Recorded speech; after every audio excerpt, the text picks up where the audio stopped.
हरे राम राम राम हरे हरे, हरे कृष्ण कृष्ण कृष्ण हरे हरे.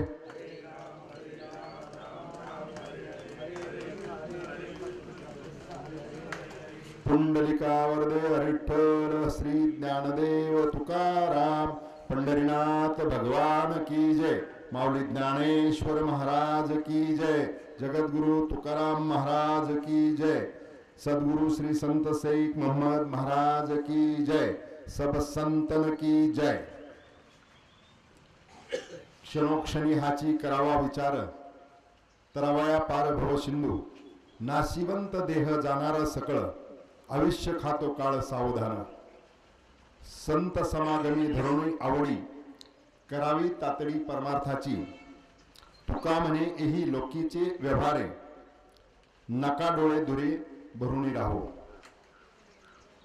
वक्रतुंड महाकाय सूर्यकोटी समप्रभा, निर्विघ्नं कुरु मे देव सर्व कार्येषु सर्वदा. गुरुर् ब्रह्मा गुरुर्विष्णू गुरुर्देव महेश्वरा, गुरु साक्षात परब्रह्म तस्मै श्री गुरुवे नमः.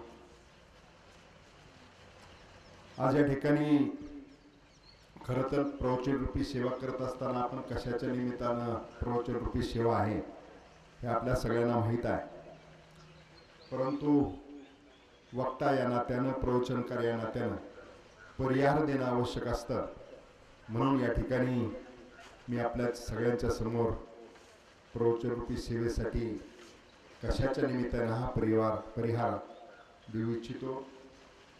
वैकुंठवासी राजसभाई वसंतराव हंडे देशमुख यांचा आज दशक्रिया विधी 7व्या दिवशी घेण्यात आलेला आहे.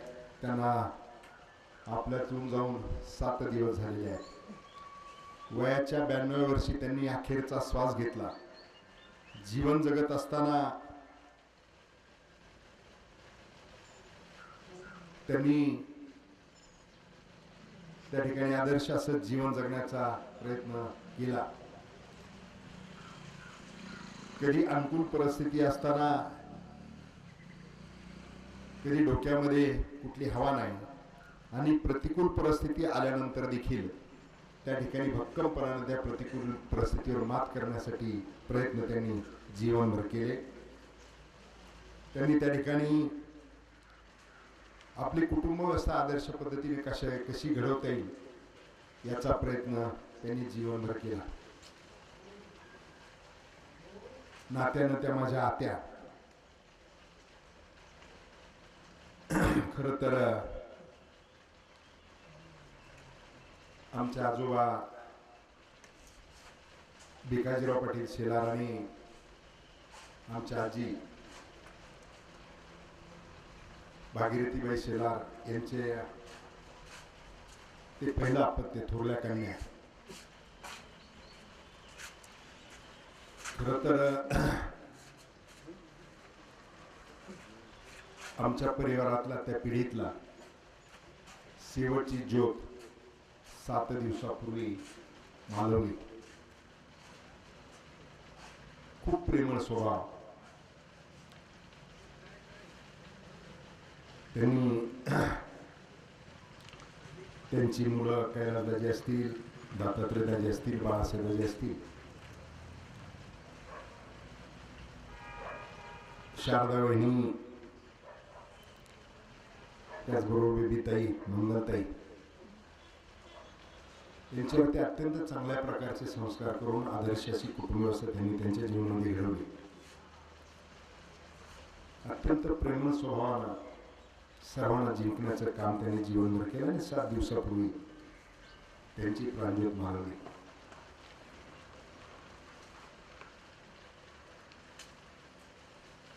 खरं तर आजारी पडल्या म्हणून त्यांनी अखेरचा श्वास घेतला. शेवटी ह्या मृत्यू लोकात आल्यानंतर प्रत्येकाला जावं लागते. देवाने अवतार घेतले, देवाला देखील अवतार संपवावे लागलेले आहेत. त्याच पद्धतीनं त्या गेल्या. जीवनात आध्यात्मिक बाबतीमध्ये त्यांचं खूप वाचन होतं. आमच्या आजीचं सुद्धा खूप आध्यात्मिक वाचन होतं त्यांच्या मातोश्रींचं. आमच्या आजी त्यांच्या मातोश्री यांनी वयाच्या 105व्या वर्षी अखेरचा श्वास घेतला. त्यांना आजींना देखील आध्यात्मिक खूप ओढ अध्यात्माची होती. खूप जपमाळ त्यांच्या आयुष्यामध्ये झाली. नामस्मरण खूप झालं. आजींच्या अंगाखाली माळ यायची म्हणून मला एक दिवशी माझ्या धाकट्या बंधूंनी बाळासाहेबांनी सांगितलं की त्या काय माळ आम्हाला घेऊ देत नाहीत हातातून काढून. मग मी बोलत बसतो ना आजींच्या हातातून हळूच सहजपणानं माळ काढून घेतली. आमच्या आजीने ज्यावेळेस अखेरचा श्वास घेतला त्यावेळेस त्यांचा अंगठा थांबला. त्यावेळेस आमच्या लक्षात आलं की आजी गेलेल्या आहेत. नामस्मरणाची ताकद किती मोठी असते हे निश्चितपणानं आपण सगळ्यांनी लक्षात घेण्याची आवश्यकता आहे. सगळ्या संतांनी शास्त्रानं सांगितलेलं आहे की सत्ययुगामध्ये ध्यानानं देव मिळत होता, त्रेतायुगामध्ये यज्ञानं देव मिळत होता, द्वापार युगामध्ये त्या ठिकाणी पूजेनं देवाची प्रसन्नता होती आणि कलियुगामध्ये नामस्मरणानं देवाची प्राप्ती आहे. नामस्मरण म्हणजे कीर्तन, प्रवचन, भजन यांना देवाची प्राप्ती आहे. एका गोष्टीचा निश्चितपणानं एक कालखंड मंदिरात चाललेलं भजन कीर्तन हे दशक्रियेच्या निमित्तानं स्मशानात आलं. हे निश्चितपणानं ज्यानं कोणी कल्पना केली असेल ती खूप चांगली कल्पना आहे. इथे स्मशान वैराग्य असतं, माणसांना वाटतं की आपल्याला या ठिकाणी यायचं आहे. आणि प्रत्येकानं खरं तर ते निश्चितपणानं कायम लक्षात ठेवलं पाहिजे की एक दिवस मला देखील इथे यायचं. ते जर ठेवलं लक्षात तर मग जीवनामध्ये बरोबर अध्यात्माकडे माणूस गेल्याशिवाय राहत नाही. आणि म्हणून आजच्या या प्रवचनरूपी सेवेसाठी अभंग देखील तोच घेतलेला. क्षणोक्षणी हाची करावा विचार, तराव्या पारभव सिंधू, नाशिवंत देह जाणारा सकळ, आयुष्य खातो काळ सावधान. संत समागमी धरून आवडी, करावी तातडी परमार्थाची. तुका म्हणे येही लोकीचे व्यवहारे, नका डोळे धुरे भरून राहो. महाराज या ठिकाणी अभंगाच्या माध्यमातून आपल्याला या जीवनरूपी भवसागरातून तरुण जर जायचं असेल तर क्षणाक्षणाला विचार केला पाहिजे की हे जीवन आपल्याला जे मिळालेलं आहे ते जीवन जगत असताना आपण कशा पद्धतीने जगावं याचा विचार या ठिकाणी महाराजांनी सांगत असताना की जीवनामध्ये जगत असताना विचार केला पाहिजे. आणि हा भवसिंधू तरुण जाण्यासाठी आपल्याला विचार तारू शकतो हे या अभंगाच्या निमित्तानं सांगत असताना महाराजांनी हे सांगितलेलं आहे की हा देह जो आहे हा नाशिवंत आहे, हा देह जाणार आहे. या देहाचं खाद्य आयुष्य जे आहे ते आयुष्य काळ खातोय, काळाचं खाद्य आयुष्य आहे. आणि म्हणून सावध करण्याचा प्रयत्न या अभंगाच्या निमित्तानं महाराज करत असताना की तुम्ही आता तातडी करा आणि तातडी करून त्या ठिकाणी परमार्थाच्या मार्गाला लागा अशा प्रकारचा संदेश त्या ठिकाणी देत असताना प्रपंच विषयात गुंतून राहून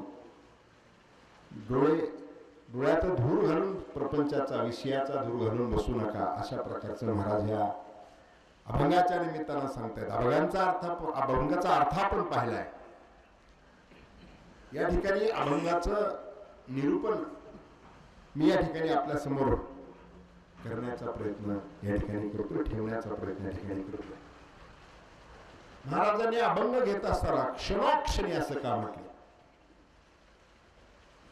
असं का म्हटलं नाही तासोन तास, वर्षानुवर्ष असं का म्हटलं नाही?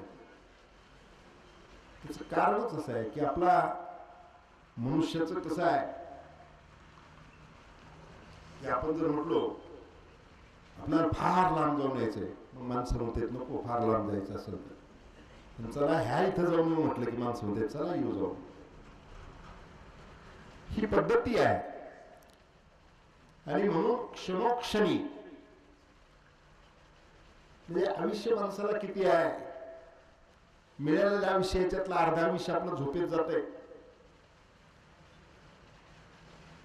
काही आयुष्य आपलं बालपणात जाते, ते अज्ञानात जाते, काही आयुष्य माणसाचं आजारपणात जाते,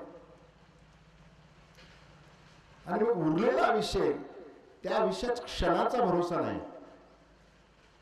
मग क्षणाचा जर भविष्य भरोसा नाही तर त्या ठिकाणी क्षणोक्षणी विचार केला पाहिजे. खरं तर आपण हरिपाठ पाहतो. हरिपाठामध्ये देवाच्या द्वारे उभा क्षणभरे तेने मुक्तिचारी साधिल्या. म्हणजे देवाच्या दारात किती वेळ उभं राहायला सांगितलेलं आपल्याला? क्षणभर. तुम्ही क्षणभर जरी देवाच्या दारात उभं राहिला तरी त्या ठिकाणी तेने मुक्तिचारी साधिले असं सांगितलंय. पण त्याच हरिपाठात पुढे काय म्हटलेलं आहे? पुढे सांगितलेलं आहे 27व्या ओळीमध्ये जर आपण पाहिलं तर सर्व सुखगोडी साई शास्त्र निवडी रिकामा अर्धघडी राहू नको. हरिपाठाची सुरुवात देवाच्या द्वारे उभा क्षणभरी आणि शेवटच्या टप्प्यात गेल्यानंतर रिकामा अर्धघडी राहू नको सांगितलेला आहे. म्हणजे अर्धघडी सुद्धा रिकामा राहू नको, कारण क्षणाचा भरोसा नाही. कोणत्या क्षणाला वेळ काळ आणि ठिकाण आलं की माणसाला जावंच लागतंय. इथे थांबायला कुणी आलेलं नाही. मी जसं सुरुवातीला सांगितलं देवाला देखील अवतार संपवावा लागला, तर आपण तर मनुष्य. मग मनुष्य या मृत्यू लोकामध्ये आल्यानंतर एक दिवस जायचंच. मग एक दिवस जायचंय तर ते जात असताना कसं जायचं हा सगळ्यात महत्वाचा विषय जीवनामध्ये या अभंगाच्या निमित्तानं महाराजांनी आपल्या सगळ्यांच्या समोर ठेवण्याचा प्रयत्न केलेला आहे. मरण तर कोणालाच आवडत नाही. मर म्हणलं तरी राग येतो.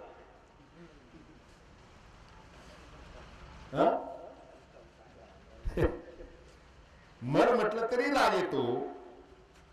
त्याच्यावरून मारामारी होतात.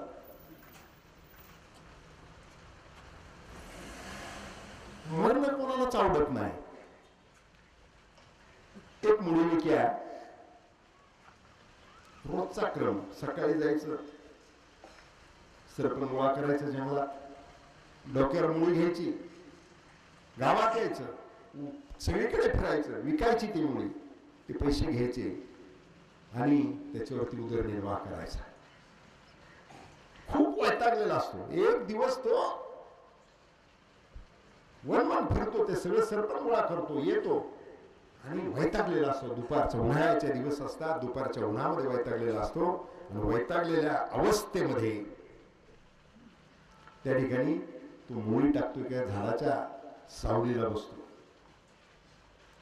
आणि वैतागून म्हणतो, अरे यमा गेलास कुठं? ये ना, उचल ना मला, कोणा छळवा, ये घेऊन जा मला. ते झाड असतं कल्पवृक्ष. कल्पवृक्षाच्या खाली बसून असा म्हटल्याबरोबर नाही का लगेच यमराज येतात. 11 विकळा रूप धारण करून यमराज पुढे उभं राहतात. हा घाबरतो, हा विचारतो कोण तुम्ही? तर आत्ताच हाक मारली होती तू, ज्याला हाक मारली तोच मी.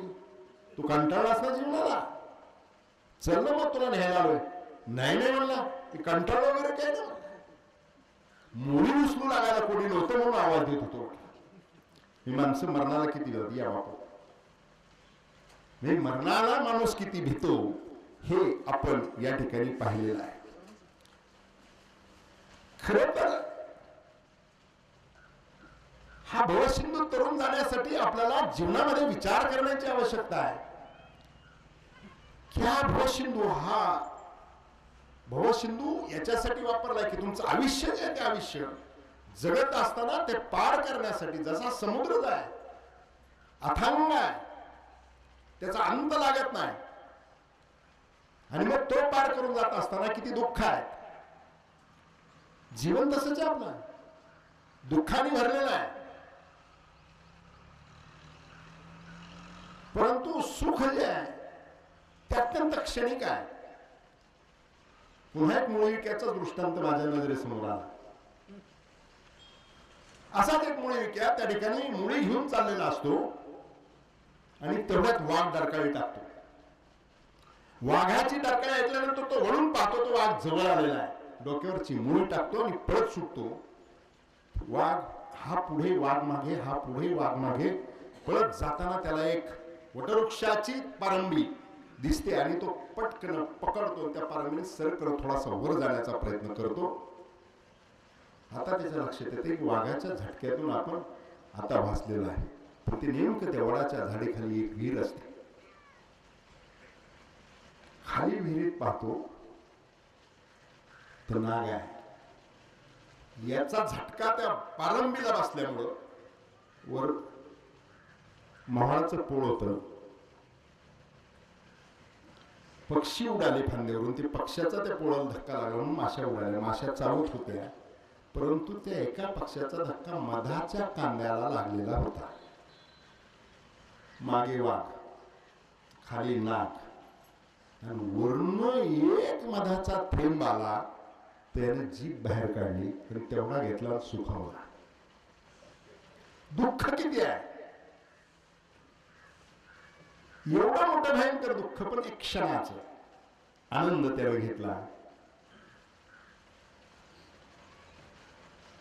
सुख जवळ पाडे, दुःख पर्वता एवढे, पर्वता एवढं दुःख आणि सुख मात्र अत्यंत क्षणिक असं सुख आपल्या जीवनामध्ये निश्चितपणाला आपल्या सगळ्यांना भोगायला या ठिकाणी मिळतं. परंतु आपण जीवनाची आसक्ती जी आहे ती आसक्ती आपल्याला एवढी आहे की आपण विचार करत नाही. आणि महाराजांनी या अभंगात सांगितलं की क्षणोक्षणी विचार करा. आता तसं विचार करत नाही आपण म्हटलं तर विचार करत नाही का? तर आपण विचार करतो. आता आपण इथं बसलेलो आहे, सगळेच प्रवचन ऐकतात का? नजर माझ्याकडे आहे, कान माझ्याकडे आहे, पण मन मात्र कुठेतरी फिरायला विचार करता करता मन एवढं गतिमान आहे की आम्ही इथं बसलेलो असलो तरी अमेरिकेला जाऊन येतो. एवढं गतिमान मन आहे. परंतु विचार करत असताना नेहमी तुकाराम महाराज क्षणोक्षणी विचार करायला सांगतात. विचाराचे अनेक प्रकार आहेत. विचार करत असताना आपण अनेक प्रकारचे विचार करतो. परंतु विचार करत असताना नेहमी कोणतीही कृती विचार करून केली पाहिजे. एका राजाच्या महालामध्ये त्यानं त्या ठिकाणी सगळीकडे बोर्ड लावून ठेवलेले होते, विचार करावा, विचार करावा, अशा प्रकारचे त्यांनी फलक लावून ठेवलेले होते. त्याचा फायदा हा अशा प्रकारचा होत असतो की एकदा महाराज राजा शिकारीला गेलेला असतो. शिकारीवर परत येतो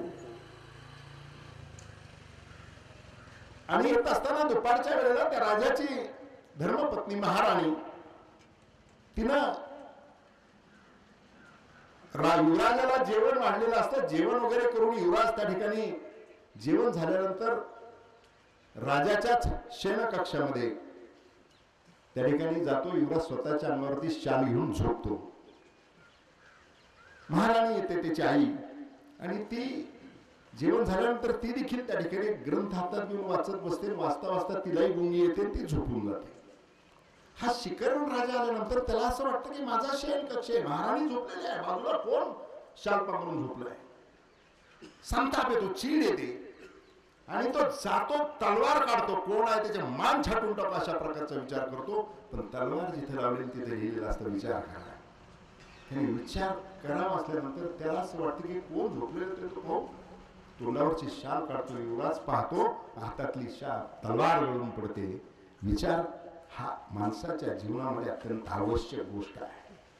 विचाराच्या पद्धतीत माणसं विचार करत असताना नको ते पण विचार करतात. चांगला विचार करायच्या ऐवजी त्या ठिकाणी नको तसंच विचार करण्याच्या अनेक प्रकार आहेत. काही माणसं अर्धविचारी असतात. असंच एक तरुण अर्धविचारी त्या ठिकाणी विचार करतो, आपलं लग्न होत नाही. आता मोठी समस्या आहे सध्या. बापू आपल्याला भेटणारे पालक मुलीच्या पेक्षा मुलाचेच पालक जास्त भेटतात आणि सांगतात मुलासाठी कुठेतरी मुलगी बघा.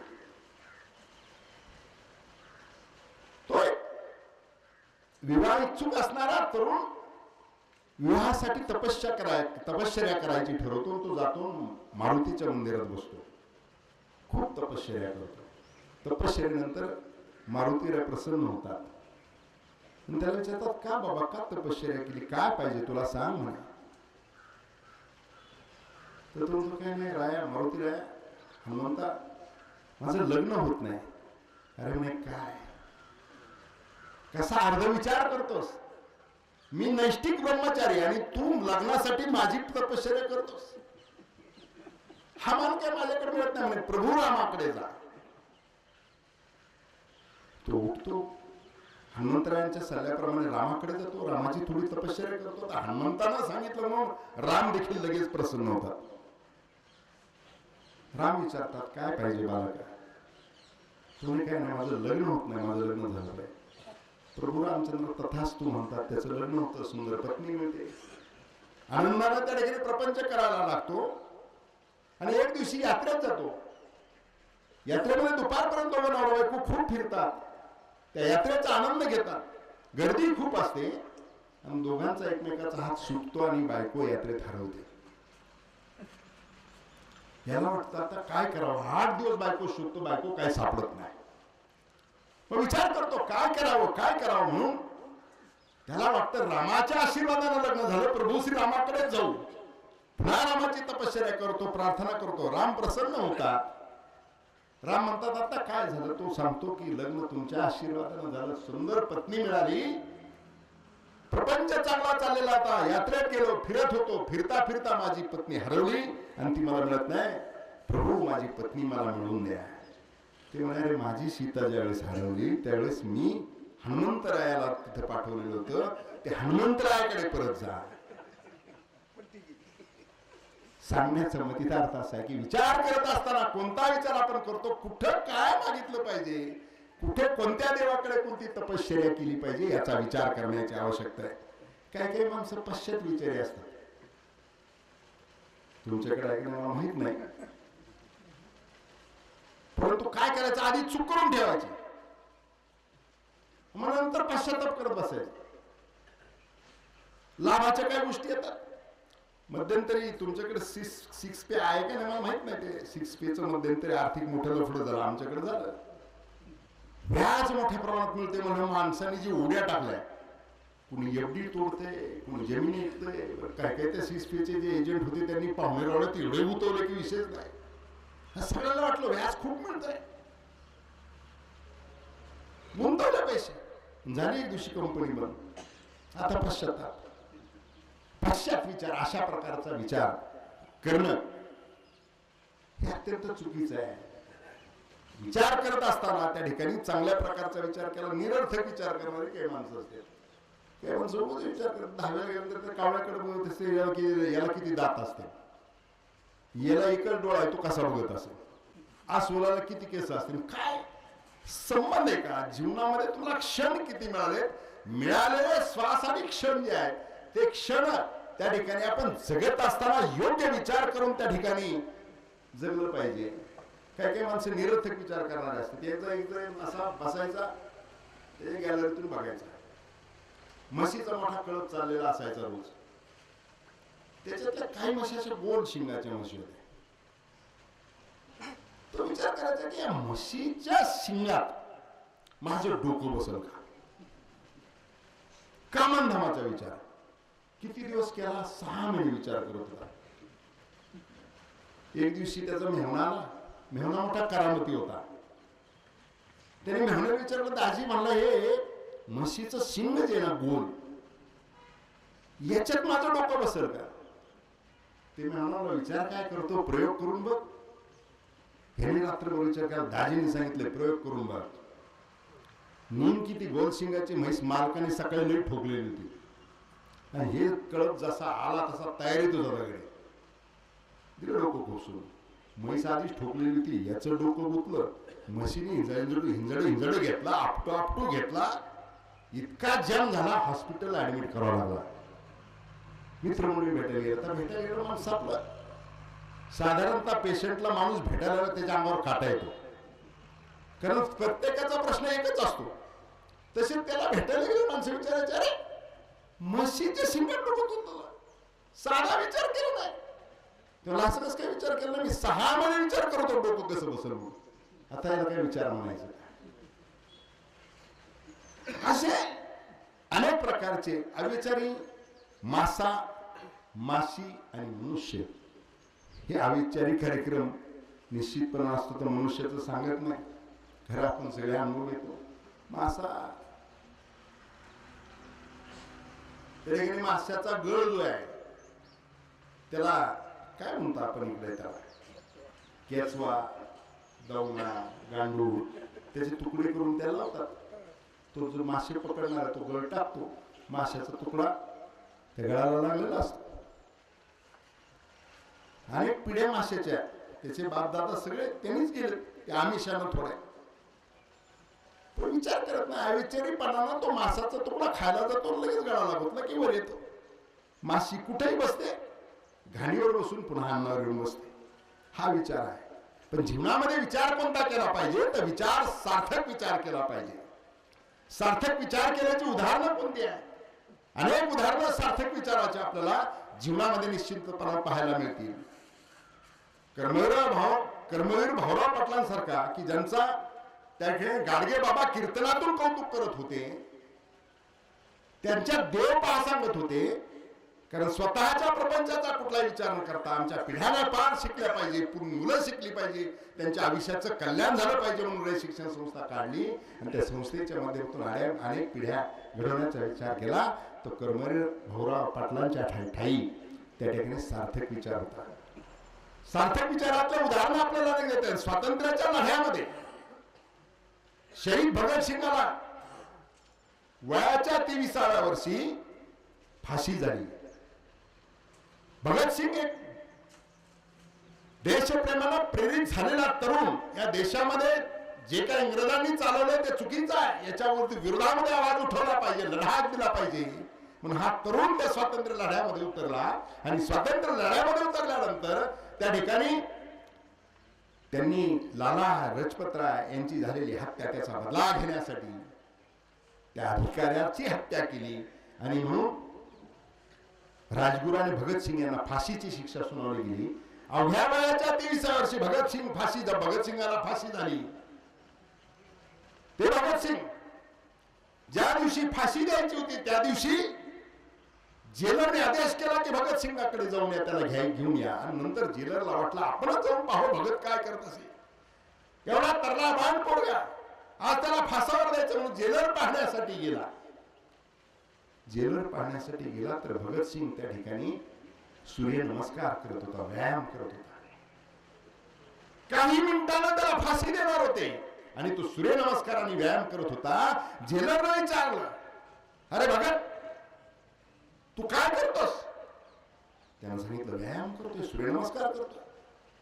अरे व्यायाम शरीरासाठी आहे, व्यायाम देहासाठी आहे. आणि तुझा देह तर फासावर लटकला जाणार आहे, त्याचा नाश होणार आहे आणि तू व्यायाम करतोस. भगतसिंगांनी दिलेलं उत्तर मोठं गोड आहे. भगतसिंगांना सांगितलं माझी आई रोज पूजा करते आणि पूजा करत असताना टोकरीवर फुलं घेऊन येते पूजेसाठी.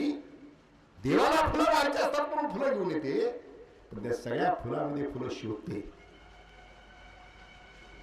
जे अगदी टवटवीत आहे, सुंदर आहे, चांगलं फुल आहे, तेच फुल माझी आई देवाला वाहते. सगळी फुलं बसत आहे, ते टवटवीत असणारं फुल माझी आई ज्यावेळेस देवाला वाहते. आईला मी ज्यावेळेस एकदा विचारलं त्यावेळेस आईनं सांगितलेलं होतं की देवाला सुंदर आणि टवटवीत फुल आवडतं म्हणून माझी आई टवटवीत फुल देवाला वाहते. तसं आहे भारत मातेसाठी मी जर शहीद होत असेल तर रडत आणि सुकलेल्या चेहऱ्यानं मी शहीद होणार नाही. मला शहीद व्हायचंय टवटवीत हसत मुखानं या भारत मातेसाठी मला शहीद व्हायचंय. माझ्या आईनं जसं फूल वाहिलं तसं मी भारत मातेच्या चरणी मला वाहिलेल्या अशा विचारानं मला त्या ठिकाणी जायचंय. हा सार्थक विचार आहे. महाभारतातलं उदाहरण जर पाहिलं तर पितामह भीष्म त्या ठिकाणी बाणाच्या शय्येवरती पडलेले आहेत. आणि ज्यावेळेस ते शय्येवर पडले, खरं तर भगवंतनच त्या ठिकाणी डाव रचून पितामह विश्व ते हरणं त्यांना त्यांचे त्या ठिकाणी त्यांना बाण लागणं, ते 113 बाणावरती शय्येवरती ते पडलेले आहेत. पडलेले असल्यानंतर गेल्यानंतर भगवंत त्यांच्या तिथे उभे राहिले पायाजवळ.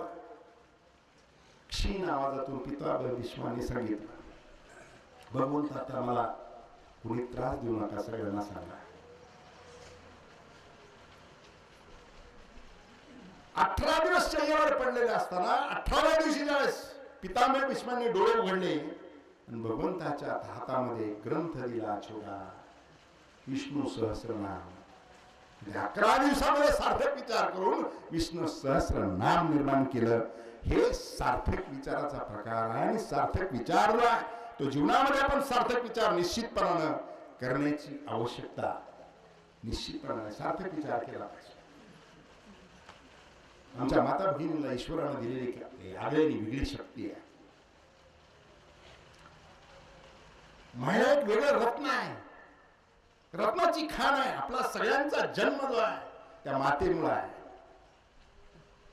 विचार करत असताना कोणता विचार केला पाहिजे, तर त्या ठिकाणी पती सेवेचं सामर्थ्य जे आहे ते एक वेगळ्या प्रकारचं सामर्थ्य आहे. आई वडिलांची सेवा सांगितलेली आपल्याला काय सांगितलंय, खर तर पुंडलिकाने काय केलं, पुंडलिकाने परमब्रह्म तिथं आणून उभे केलेले, फक्त आई वडिलांची सेवा केली म्हणून. आई वडिलांची सेवा महत्वाची आहे. तसं स्त्रीच्या दृष्टिकोनातून, मनुष्याच्या दृष्टिकोनातून आई वडिलांची सेवा केली तर कुठल्याही तीर्थाला जायची आवश्यकता नाही. त्यानं आई वडिलांची सेवा भावानं त्याची प्रतिक्रिया निश्चितपणाने केली पाहिजे. आणि स्त्रीसाठी, स्त्रीच्या जीवनामध्ये तिने जर पतीची सेवा मनोभावे जर केली तर सामर्थ्य किती आहे, सामर्थ्य किती त्या स्त्रीमध्ये निर्माण होतं. त्याचे एक उदाहरण कौशिक ऋषीचा दृष्टांत आहे. कौशिक ऋषी एक तपश्चर्येने महान तपस्वी असणारे कौशिक ऋषी होते. एकदा एका झाडाखाली स्नान करून तपश्चर्येसाठी कौशिक ऋषी बसले, वर बगळीन बसलेली. तिने नेमकं मनविसर्जन केलं. ते कौशिक ऋषींच्या डोक्यावर पडलं. कौशिक ऋषींनी फक्त वर बघितलं आणि ती बगळीन जळून खाक झाली.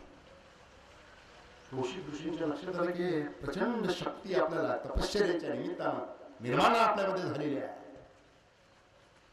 आणि मग कौशिक ऋषी नियमाप्रमाणे त्या ठिकाणी भिक्षा मागण्यासाठी एका नगरीमध्ये गेले. आणि एका दारात गेल्यानंतर त्यांनी भिक्षाम देई माई असा आवाज दिल्याबरोबर आत्मा आवाज आला की महाराज थोडं थांबा, मी येते. थोडं थांबा म्हटलं, याचा राग कौशिक ऋषींना आला. ती पतीची सेवा करत होती, ती नंतर उठली, महाराज दारात आले म्हणून त्या ठिकाणी त्यांना भिक्षा देण्यासाठी गेली. आणि कौशिक ऋषीने तिच्याकडे मोठे डोळे करून बघितलं. मोठे डोळे करून कौशिक ऋषी बघत असताना ती स्त्री हसली आणि तिने सांगितलं, माझ्याकडे मोठे डोळे करून काय पाहताय महाराज, मी काय तुम्हाला ती बगळीन वाटले का? कौशिक ऋषींच्या पायाखालची जमीन सरकली की ही महिला इथे, तिला त्या बगळीचा दृष्टांत कसं समजला तिला. मग तिने विचारला, कौशिक ऋषींनी विचारला, माई हा प्रसंग तुम्हाला माहित कसा झाला? तिनं सांगितली, मी पतीची मनोभावे सेवा करते आणि त्या सामर्थ्यातून मी दिव्य दृष्टी मला प्राप्त झालेली आहे आणि त्याच्यातून मला ते कळालेलं आहे. या ठिकाणी जी देह जो आहे, मनुष्य देह आपल्याला जो मिळालेला आहे, तो देह हा आपल्याला खूप मोठा अनमोल ठेवा आहे. नरदेह मिळायला लागले हाती, उत्तम सार उत्तमची गती. तुकाराम महाराज म्हणतात, नरदेह हाताला लागलेला आहे, उत्तम सार आणि उत्तम गती त्याच्यामध्ये निश्चितपणा आहे. खर तर आपल्याला नाशिवंत असणारा धनाचं महत्व पटतं की त्याची आवश्यकता आहे, तर ते नाशिवंत आहे. याचा विचार न करता ते फार महत्वाचं आहे. महाराज लोक सांगतात कीर्तनात की ते एक वेगळा पुरुषार्थ आहे, ते प्राप्तच केला पाहिजे असं सांगतात. त्यामुळे काही महाराज फार टोकाचं बोलतात. आता तो काय अधिकार मला नाहीये.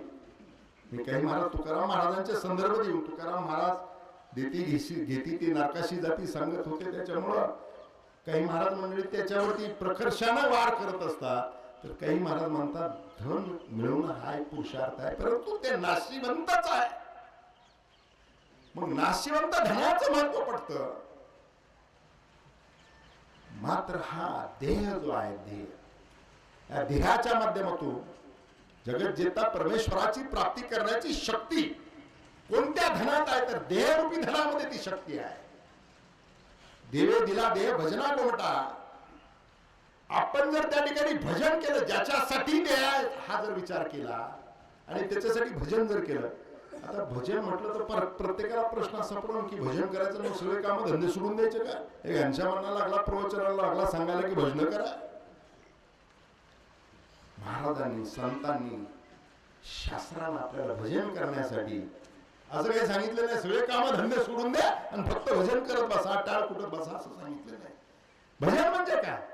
चांगलं बोलणं हे सुद्धा भजन आहे. चांगले विचार त्या ठिकाणी मांडत राहणं हे सुद्धा भजन आहे. तुम्हाला जे चांगलं आपणाशी जे ठावे ते इतराशी सांगावे, शहाणे करून सोडावे सकळ जन. तुम्हाला जे जे चांगलं ते सांगा लोकांना, ते सुद्धा भजन आहे. आणि आमच्या संतांनी भजन केलं नाही का? कामामध्ये काम, कोणी म्हणा राम राम. सावता महाराजांचं त्या ठिकाणी उदाहरण आपल्या सगळ्यांच्या समोर आहे. सावता महाराज कांदा मुळा भाजी अवघी मिठाई भाजी म्हणत होते. पांडुरंग त्यांना मदत करायला येत होते. एकनाथ महाराजांच्या घरी पांडुरंगानं पाणी भरले. तुम्ही भजन करण्यासाठी सगळे कामधंदे सोडून भजन करा असं कोणत्याही संतांनी आम्हाला सांगितलेलं नाही. पण मानव देवामध्ये चर्चा मला शेवटी प्राणी मात्रामध्ये 84 लक्ष योनी आहे. त्या 84 लक्ष योनीमध्ये अनेक आहेत. पशु आहेत, पक्षी आहेत, प्राणी आहे, मानव आहे, वृक्ष आहे. पण भजन करण्याची शक्ती फक्त मानवाला मिळालेली आहे. आणि म्हणून भजन करा हे आपल्याला सांगितलेलं आहे. हा देह जो आहे, हा देह मिळाला आहे, त्या देहाचा उपयोग त्या ठिकाणी चांगला केला पाहिजे. आणि म्हणून महाराजांनी सांगितलं क्षणोक्षणी विचार करत असताना काय विचार करायचा आहे, तर देहरूपी मिळालेलं जे आपल्याला अमोलता जी देहाची आहे, अनमोलता जी देहाची आहे, त्याच्यासाठी महाराजांनी जे सांगितलं नरदेह निदान लागले हाती उत्तम सार उत्तमची गती. खर तर इथे एक मला सहजपणाने एक शेतकऱ्याचा दृष्टांत लक्षात आला म्हणून मी आपल्या सगळ्यांच्या समोर तो दृष्टांत देण्याचा प्रयत्न करतो. जुन्या कालखंडामध्ये त्या ठिकाणी ज्वारीचं पीक आल्यानंतर गावापासून शेत जर दूर असेल तर माणसं शेतातच मुक्कामाला थांबायची, फार खळवळीपर्यंत थांबायची. असाच एक शेतकरी, मोठी शेती होती त्याची, गावाच्या कडेने मोठी नदी जात होती आणि त्या नदीच्या कडेला सुपीक अशी त्याची शेत जमीन होती. ज्यावेळेस कणसात दाना भरला, पाखरे यायला लागले, मग त्यानं शेतात थांबायचा निर्णय घेतला. त्या शेतात पाखरं राखण्यासाठी ती पूर्वी काय म्हणायची, वावडी, आमच्याकडे वावडी म्हणतात, इकडे काय,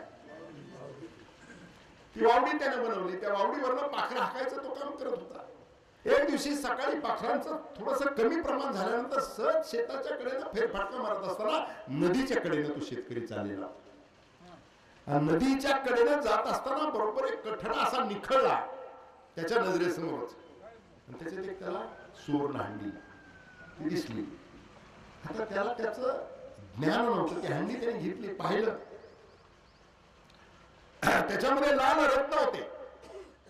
त्या रत्नाची किंमत त्याला कळाली. जमीन सुपीक असल्यामुळे पाखरांना खडे मिळत नव्हते, आणि खडे मिळत नसल्यामुळे त्याला वाटलं की बरं झालं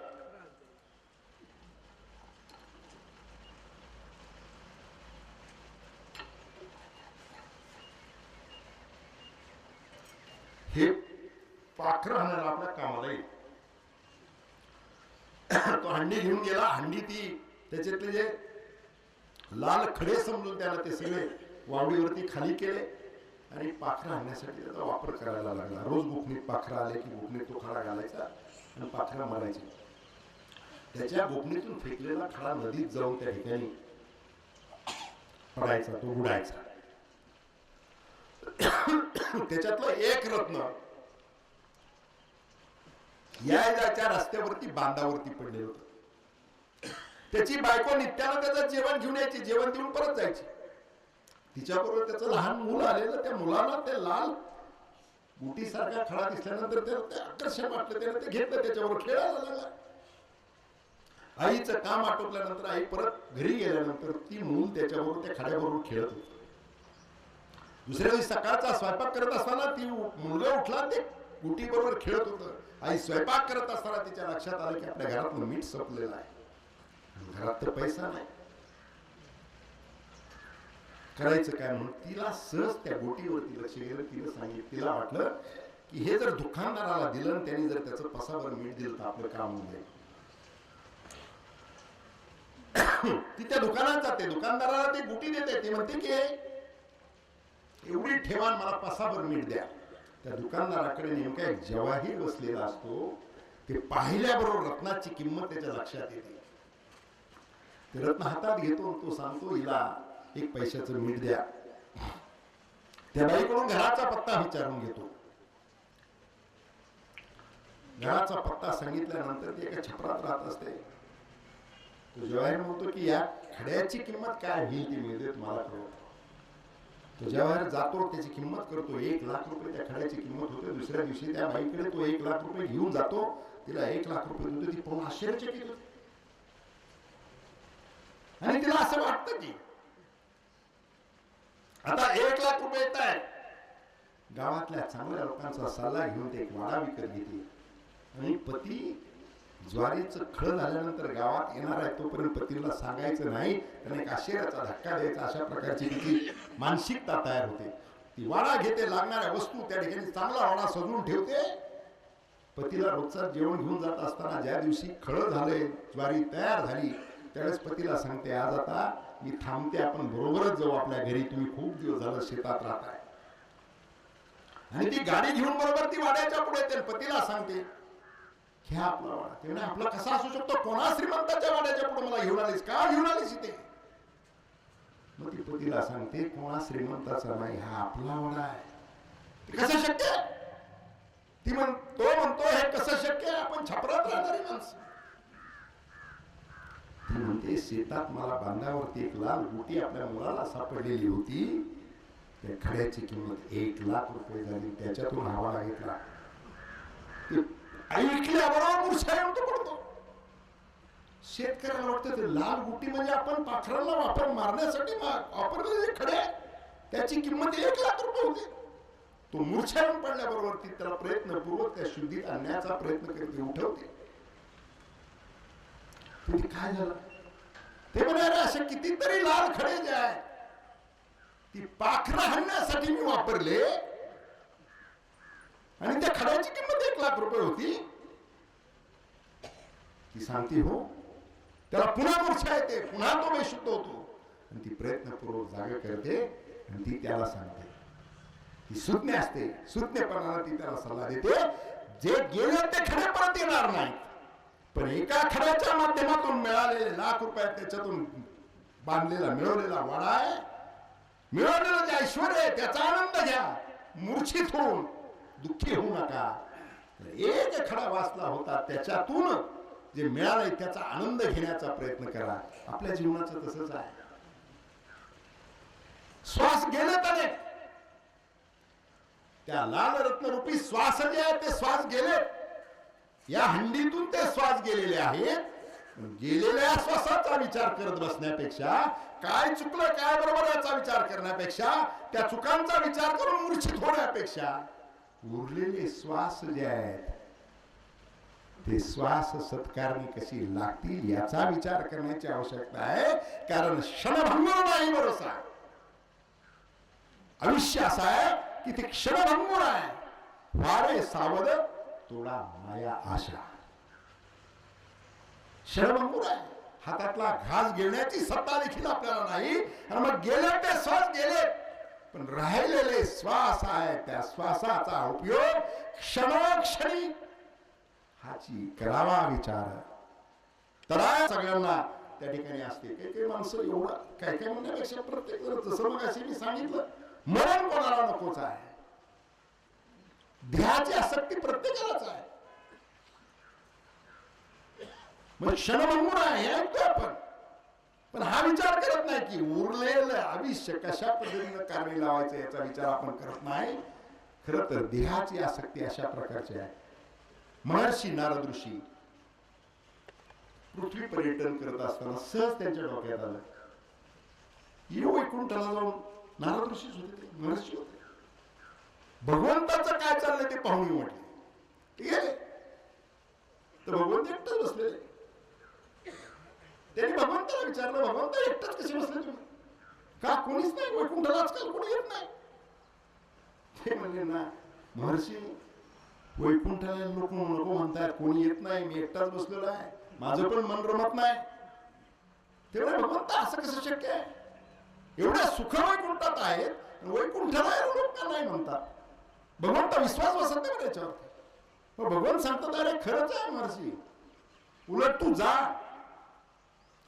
कोणी जर वैकुंठात येत असतील तर त्यांना घेऊन ये, माझंही मन रमेल, त्यांनाही इथलं सगळे सुख मिळतील, आनंद मिळेल. महर्षी संकल्प करतात की अरे भगवंत सांगतायत, आपण निश्चितपणे वैकुंठाला कसं येत नाही लोक, आपण जाऊ आणि घेऊन येऊ. इथे खाली येतात मृत्यू लोकांमध्ये, महर्षी फिरायला लागतात, एक खेळात जातात, एक वृद्ध व्यक्ती त्यांना भेटते. नारद मुनी त्या व्यक्तीला म्हणतात की बाबा चला वैकुंठाला येता का.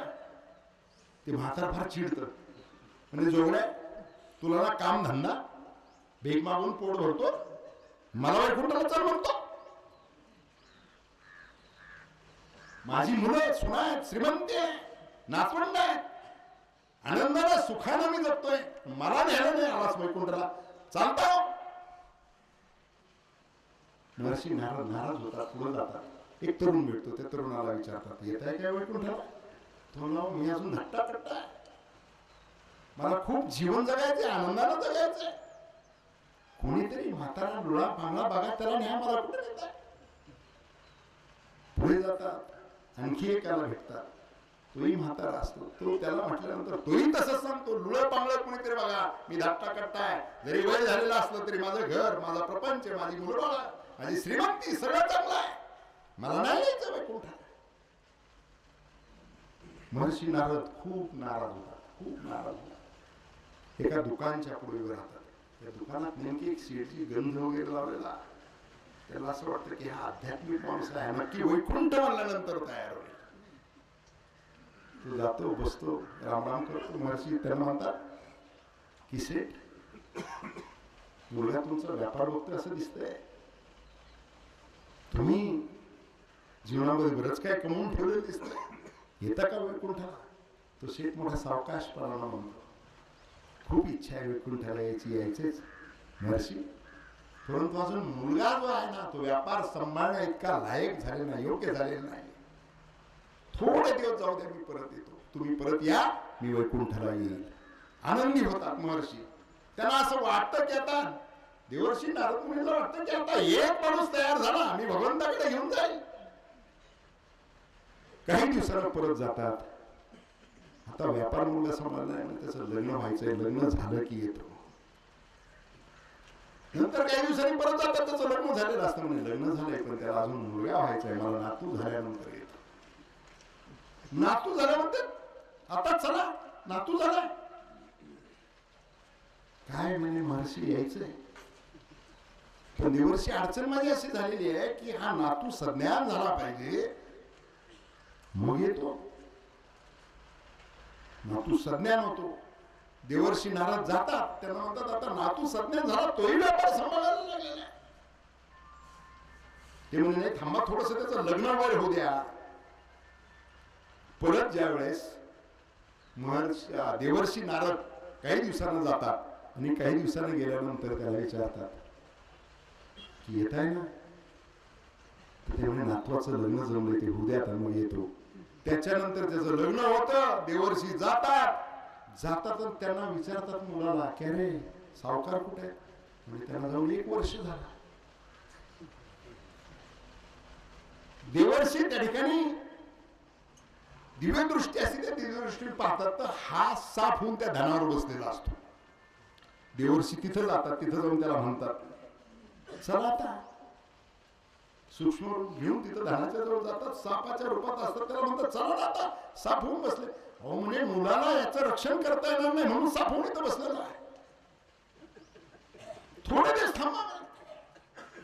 देवर्षी नाराज पुन्हा येतात, ते पाहतात ते साप नाही, दारात बघतात कुत्रा होऊन बसलेला आहे. त्याला म्हणे आता कुत्र्याच्या अवस्थेत आला तरी? अहो म्हणे नातवंडाला त्याचं रक्षण करता येणार नाही, चोरांपासून माझ्या नातवंडाचं संरक्षण झालं पाहिजे, याच्यासाठी थोडे दिवस थांबा. देवर्षी नारदांना वाटतं ह्या सावकाराचा नाच सोडून दिलेला बरा, म्हणून त्या सावकाराच्या बायकोला भेटते. ती म्हणते नाही आता थोडे दिवस जबाबदारी आहेत माझ्यावरती, थोड्या दिवसांनी या येते म्हणे. थोड्या दिवसांनी देवर्षी परत जातात, ती कुत्री झालेली असते. तिला म्हणतात आता तुम्ही बी या पंक्तीला बसलात चला. नाही नाही मी नाही येणार म्हणे. आणि मग ह्या देहाच्या आसक्तीच्या पुढे नारद, देवर्षी नारद देखील त्या ठिकाणी स्वतःचा पराभव मान्य करून देवाकडे जातात आणि ते सांगतात की या ठिकाणी कोणीही यायला तयार नाही. भगवंता तुम्ही म्हणता ते खरं आहे. एवढी देहाची आसक्ती आहे. आणि म्हणून देहाची आसक्ती जी आहे त्या आसक्तीच्या ऐवजी क्षणाक्षणाला विचार केला पाहिजे की काळाचं खाद्य अविष्य आहे आणि ते अविष्य काळ खातोय. आणि म्हणून संत समागमी करावी तातडी, संत समागमी धरावी आवडी, करावी तातडी परमार्थाची. या पद्धतीने परमार्थाची तातडी करण्याची आवश्यकता आहे. आपलं जीवन कशा पद्धतीने गेलंय याची अनेक दृष्टांत आपल्याला निश्चितपणाने सांगता येतील. खरं तर जीवनामध्ये काय गेलं याचा आपण विचार करत बसलोय, काय शिल्लक आहे याचा विचार करण्याची आवश्यकता आहे. एकदा असाच एक राजा शिकारीसाठी, तिकडचं किती वेळ सांगा मला, एकदा एक राजा शिकारीसाठी जंगलात गेलेला असतो आणि तो शिकारीला बाण लावून बसलेला आहे. शिकार टप्प्यात आहे, मात्र मागणं नाग आलेला आहे आणि तो नाग त्या राजाला दंश केल्याशिवाय राहणार नाही. हे पाहून एक मुळी विक्या स्वतःची मुळी फेकून देतो आणि राजाला ढकलतो. राजाला ढकलल्यानंतर चिड येते, त्याला रागवतो आणि जसा राजाला एका हाताने ढकलतो दुसऱ्या हाताने तो नाग उचलून असा फेकत असतो. तो राजा पाहतो, तो याच्याकडे रागाने पाहिल्यावर म्हणतो महाराज हा सर्प तुम्हाला नाग तुम्हाला दंश करणार होता म्हणून मी तुम्हाला ढकललं, मला माफ करा. राजा प्रसन्न होतो. राजा प्रसन्न होऊन त्या ठिकाणी त्याला त्या मुळे विकायला म्हणतो. तो काय करतो त्यानं सांगितलं, रोज सरपंच तोडतो, मुळे विकतो, त्याच्यावरती माझा उदरनिर्वाह चालतो. राजा त्याला बोलून घेतो, त्याला घेऊन जातो बरोबर. सगळ्यांना हकीकत सांगतो राजा की यांनी माझा प्राण वाचवला. म्हणले आपल्या शहराजवळ एखादी मोठी चंदनाची बाग आहे का? तर लगेच प्रधान सांगतो होय आपल्या शहर नजीक आहे, त्याला देता येईल. मग त्याला ती चंदनाची बाग देऊन टाकतात. त्याला सांगतात आता तुझा चांगला उदरनिर्वाह कर. हा चंदनाची बाग मिळाल्यानंतर त्या चंदनाच्या बागेतले रोज झाडं तोडायची, ती झाडं वाळवायची, सरपणाची मूळ घेऊन विकायची. वर्ष 2 वर्षांना राजाला सहज त्या रस्त्यानं जाताना लक्षात येतं की इथल्या मुळी विक्यानं आपले प्राण वाचवलेले होते. त्याला एवढी मोठी चंदनाची बाग आपण दिलेली आहे, त्याचं कल्याण झालं असेल, त्याचा माल वगैरे बघूया, कसं जीवन आनंदात जगतो ते बघूया, असं त्या ठिकाणी राजाला वाटतं. राजा त्याच्याकडे जातो, तो त्या झोपडीत राहत असतो. अरे राजा म्हणे तुला एवढी चंदनाची बाग दिली? महाराज आता संपली, मला 4-2 लाकडं राहिलेले. अरे तू काय केलं? म्हणजे नेहमीप्रमाणे सरपंच तोडलं निर्विकलं. मग राजाने सांगितलं आता जे राहिलेले लाकूड आहे त्याच्यातलं एक लाकूड बाजारपेठेत घेऊन जा आणि चंदनाचं लाकूड विकायचं म्हणून तिथे जिथे चंदनाचं लाकूड विकलं जातं तिथे जा म्हणे. तिथे गेल्यानंतर त्या चंदनाची परीक्षा होते, त्यातला गाभा वगैरे पाहून त्या लाकडाची किंमत त्याला 10,000 रुपये सांगितली जाते. मग त्याला कळतं आपण ते सरपंच ह्याच्यातली तसं जीवनाचं आहे. जीवनामध्ये आपलं जे गेलं त्याचा पश्चाताप करण्यापेक्षा क्षणाक्षणाला उरलेला आयुष्य आहे, त्या उरलेल्या आयुष्याचा क्षणाक्षणाला हा विचार केला पाहिजे की आपण जीवन कसं जगावं. आणि ते जीवन जगण्यासाठी जीवनातला क्षण क्षण जो आहे तो त्या ठिकाणी सत्कर्मी लावला पाहिजे, भजनामध्ये लावला पाहिजे, देवाच्या नामस्मरणामध्ये लावला पाहिजे. देवाचं नामस्मरण करण्यासाठी फार काय लागतं असं नाही. त्या ठिकाणी जर आपण गाडी चालवत असू, गाडी चालवत असताना बाकीच्या चर्चा करण्यापेक्षा आपण जर देवाचं नामस्मरण करत गेलो, आपण शेतातलं काम करत असताना देवाचं नामस्मरण करत गेलो तरी देखील जीवनाचं कूट कल्याण झाल्याशिवाय राहणार नाही. आणि म्हणून शरभंगूर नाही भरोसा अशा प्रकारचं आपलं जीवन आहे. आणि म्हणून जगद्गुरु तुकाराम महाराजांनी, जगदवंदनीय जगद्गुरु श्रीमंत संत तुकाराम महाराजांनी जे अभंगातून आपल्याला या ठिकाणी सांगितलेलं आहे की क्षणाक्षणाला त्या ठिकाणी आपल्याला विचार करायचा आहे. आणि तलावा पार भवसिंधू नाशिवंत देह जाणार सकळ आयुष्य खातो काळ सावधान संत समागमी धरावी आवडी करावी तातडी परमार्थाची तुका म्हणे येही लोकेचे व्यवहारे नका डोळे धुरे भरून राहू. अशा प्रकारचा अभंग आजच्या प्रवचनरूपी सेवेसाठी या ठिकाणी घेतलेला होता. या ठिकाणी जे काय बरोबर असेल ते त्या ठिकाणी माझे गुरु जगद्गुरु संत तुकाराम महाराजांचे वंशज माणिकप्पा मोरे यांचं आहे. जे काही चुकलं असेल ते माझ्या बुद्धीचा दोष समजून मला माफ करा. या ठिकाणी खरं तर ती सेवा करत असताना आमच्या आत्या, खरं तर आत्यांनी खूप प्रेम आम्हा सगळ्यांना दिलं. अनुकूल परिस्थिती असेल त्यावेळेस कधी त्यांच्या डोक्यात त्या अनुकूल परिस्थितीचा की मी फार म्हणजे माझे वडील असे होते, माझं सासर असं आहे अशा प्रकारचा विचार त्यांच्या डोक्यात कधी आला नाही. कधी गची बाधा कधी झाली नाही. आणि प्रतिकूल परिस्थिती आल्यानंतर देखील त्या कधी डगमगल्या नाही.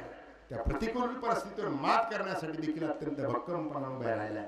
त्यांनी त्यांचं जीवन जगत असताना आध्यात्मिक वाचन जे आहे ते खूप केलं. त्यांचं त्या ठिकाणी शिवलेलं अमृत तून पाठ होतं. अनेक ग्रंथांचं वाचन त्यांनी त्यांच्या जीवनामध्ये निश्चितपणानं केलं. आणि 7 दिवसापूर्वी वयाच्या 92 वर्षी त्यांनी त्यांचा देह ठेवलेला आहे. खरं तर मगाशी सांगून गेलो बापू की माझे आजोबा भिकाजीराव शेलार पाटील आणि माझी आजी भागीरथीबाई शेलार यांच्या त्या पहिलं अपत्य होते. आणि खरं तर तेवढी शेवटची ज्योत आमच्या अगोदरच्या पिढीतली राहिली होती. ती ज्योत 7 दिवसापूर्वी मालवलेली आहे. खरं तर देशमुख परिवार असेल, आमचं शेलार परिवार असेल, सगळे नातेवाईक असतील, सर्वांना या ठिकाणी त्यांच्या जाण्याचं खूप मोठं दुःख. निश्चितपणे खूप प्रेमळ अशा प्रकारच्या त्या आमच्या होत्या. खूप प्रेमानं सगळ्यांना प्रेम द्यायचं काम त्यांनी त्यांच्या जीवनामध्ये केलं. 7 दिवसापूर्वी त्यांनी अखेरचा श्वास घेतलेला आहे. त्यांना भावपूर्ण आदरांजली श्रद्धांजली समर्पित करतो. त्याच्या जीव आत्म्याशी ईश्वरानं सद्गती द्यावी अशा प्रकारची प्रार्थना करतो. काकस्पर्श झालेला आहे. आणि या ठिकाणी मी माझ्या प्रवचन रूपी सेवेला पूर्णविराम देतो. विठ्ठल विठ्ठल विठ्ठल विठ्ठल विठ्ठल. पुंडलिकावरदे हरिठ्ठल. श्री ज्ञानदेव तुकाराम पंढरीनाथ भगवान की जय. माऊली ज्ञानेश्वर महाराज की जय. जगद्गुरु संत श्री तुकाराम महाराज की जय. सब संतान की जय.